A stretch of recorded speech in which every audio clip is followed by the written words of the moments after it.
Welcome to tasty cook. இன்றைக்கி நம்ம வீடியோவில் பார்க்க போகிறோம் ரொம்பவே ஒரு அருமையான முட்டை தோசை ரெசிபி தாங்க இன்றைக்கி நம்ம பார்க்க போகிறோம். இது பேச்சுலராக இருக்கட்டும், வீட்லேயும் நம்ம ஒரே மாதிரி முட்டை தோசை செஞ்சு கொடுக்குறதுக்கு பதில் இன்றைக்கி நான் செஞ்ச மெத்தடில் நல்லா சுவையாக இந்த மாதிரி முட்டை தோசை செஞ்சு கொடுத்தீங்கனாக்கும் ஒன்று சாப்பிட்டுட்டு இன்னொன்று எனக்கு முட்டை தோசை வேணும்னு கேட்டு வாங்கி சாப்பிடுவாங்க. அவ்வளோ டேஸ்ட்டு அருமையாக இருக்குங்க. அந்த மாதிரி நம்ம முட்டை தோசை ரெசிபி தான் பார்க்க போகிறோம். வாங்க வீடியோக்குள்ளே போயிடலாம். வீடியோக்குள்ளே போகிறதுக்கு முன்னாடி டேஸ்டி குக்கை சப்ஸ்கிரைப் பண்ணுங்கள். நமக்கு இன்னொரு சேனல் இருக்குங்க, தேவிஸ் கிச்சன். அதில் பிரேக்ஃபாஸ்ட், லஞ்ச் காம்போ, டின்னர் ரெசிபிலாம் கொடுத்துட்ருக்கேன்.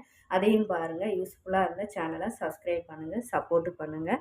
நிறைய பேர் வீடியோ பார்த்துட்டு அப்படியே சப்ஸ்கிரைப் பண்ணால் மறந்துடுறீங்க. சப்ஸ்கிரைப் பண்ணுங்கள், சப்போர்ட்டு பண்ணுங்கள். இப்போ வாங்க எவ்வளோ அருமையாக அந்த முட்டை தோசை நம்ம எப்படின்னு பார்க்கலாம். அளவுக்கு எண்ணெய் சேர்த்துக்கோங்க. எண்ணெய் காஞ்சதும் கட் பண்ண வெங்காயத்தை சேர்த்துக்கோங்க. காரத்துக்கு மிளகா அதையும் சேர்த்துக்கோங்க. சேர்த்துட்டு அது கூடயே தக்காளி சின்னதாக கட் பண்ணி எடுத்துருக்கேன், அதையும் சேர்த்துக்கோங்க. சேர்த்து இதுக்கு தேவையான அளவுக்கு ஒரு பிஞ்சு உப்பு சேர்த்து வதக்கி எடுத்துக்கோங்க.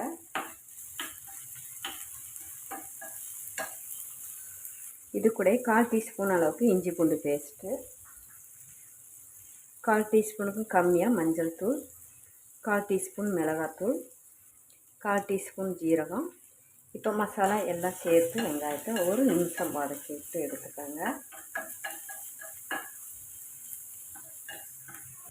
இப்போ வதங்கினது போதும், 6 to 2 நிமிஷம்.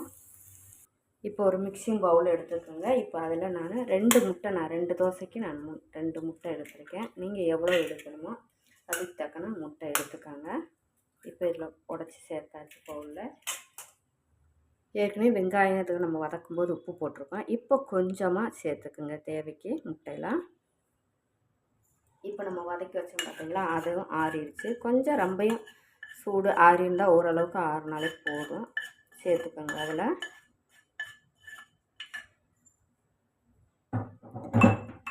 சேர்த்துட்டு இது கூட கொஞ்சமாக மல்லி இலை கட் பண்ணி எடுத்துருக்கேன், அதையும் சேர்த்து நல்லா கலந்து விட்டுக்கோங்க.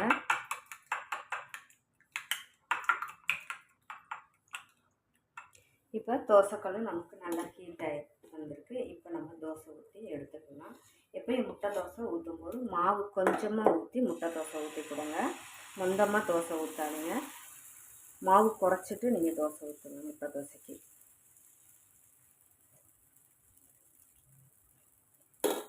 நம்ம அடித்த முட்டையும் நம்ம சேர்த்துக்கலாம். தோசை சிறுசாக பெருசாக அது நம்மளுடைய விருப்பத்தை பொறுத்து. ஆனால் தோசை ரொம்ப மாவு கம்மியாக எடுத்து நீங்கள் தோசை ஊற்றிக்கோங்க. முட்டை தோசை சாப்பிட்றதுக்கு அருமையாக இருக்குங்க. எப்படி நம்ம ஒரே மாதிரி முட்டை தோசை செஞ்சு கொடுக்குறதுக்கு பதில் இந்த மாதிரி நீங்கள் முட்டை தோசை ஒரு தடவை செஞ்சு கொடுத்தா ஒரு முட்டை தோசை சாப்பிட்டுட்டு இன்னொரு முட்டை தோசை ஊற்றி கொடுங்க. வீட்டில் அம்மாட்டே யாருனாலும் கேட்பாங்க. அவ்வளோ டேஸ்ட்டு அருமையாக இருக்குங்க இந்த முட்டை தோசை. இப்போ இதில் நம்ம விருப்பப்பட்டால் மேலே நம்ம எண்ணெய் ஊற்றிக்கலாம். தோசைக்கு கொஞ்சம் மீடியம் தீயில் வச்சுக்கோங்க. தோசை அடியில் கறியிடக்கூடாது. அதுக்காகத்தான் நம்ம எப்பயுமே முட்டை தோசை ஊற்றும்போது மாவு கொஞ்சமாக எடுத்து தோசை ஊற்றி அதுக்கு மேலே முட்டை ஊற்றி கொடுங்க. சாப்பிட்றதுக்கு அருமையாக இருக்கும். இன்றைக்கி நான் செஞ்ச மெத்தடில் செஞ்சு கொடுத்து பாருங்கள்.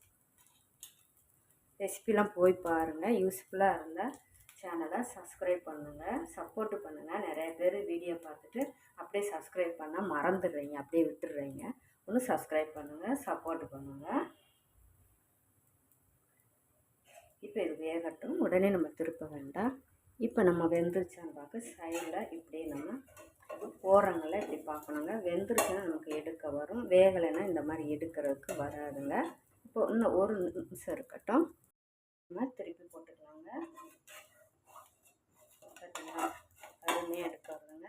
இந்த சைடும் 2 செகண்ட் இருந்தாலே போதும். இப்போ இந்த சைடும் நமக்கு விருப்பப்பட்ட எண்ணெய் தடவி கொடுத்துக்கலாங்க. காலையில் பேசுகிறதா இருந்தால் கூட இந்த மாதிரி இன்றைக்கி நான் அக்கா செஞ்ச மெத்தடில் தோசை செஞ்சு 1 2 டீயோ பால் இது கூட சாப்பிட்டு போகும்போது நல்ல ஃபில்லிங்காக இருக்குங்க. டக்குன்னு ஒரு பிரேக்ஃபாஸ்ட் சாப்பிட்ட மாதிரி இருக்கும் ஒரு 15 நிமிஷத்தில். இந்த சைடும் வேகட்டும். இப்போ நம்மளுடைய அருமையான முட்டை தோசை ரெடி ஆகிடுச்சுங்க.